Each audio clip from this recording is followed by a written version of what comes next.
भाजपची ही मुंबईत मराठी महापौर होऊ न देण्याची पूर्वनियोजित खेळी आहे असा आरोप त्यांनी केला। तसंच कृपाशंकर सिंहांच्या वक्तव्यामुळे मराठी अमराठी वाद वाढवण्याचा प्रयत्न सुरू असल्याचा दावा राऊतांनी केला। त्यांच्या या आरोपांनंतर भाजप नेत्यांनी पलटवार केला।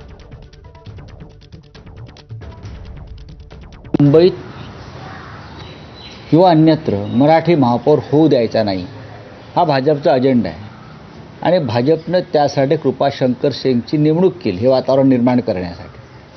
कृपाशंकर सिंग हे भाजपचा बोलका पोपट आहे, बोलका पत्थर आहे बरं का, आणि भारतीय जनता पक्षाचे कारस्थान आहे। ते आधी वातावरण निर्मिती करतात, चाचपडून पाहतात।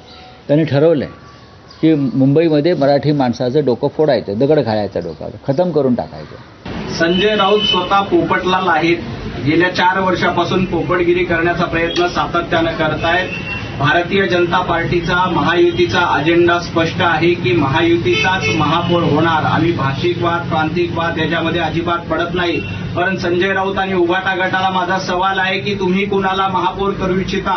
मुंबईमध्ये मुस्लिम आणि खान महापौर करण्याचा प्रयत्न तुमच्या माध्यमातून सुरू आहे, हे महाराष्ट्राला बघितलंय की तो हिरवा साप वारिस पठाण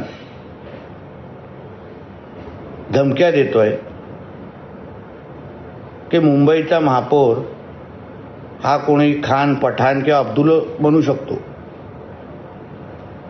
मुंबईचा महापौर कोणीतरी बुरखावाली महिला पण बनू शकते। तेव्हा कुठल्या ठाकरे गटातल्या लोकांना मिरची लागली, कोण बिळातून बाहेर आले, कोणी आक्षेप घेतला। आणि या मुद्द्यावर भाजप नेते आशिष शेलार यांनीही ठाकरे बंधूंना टोला लगावलाय।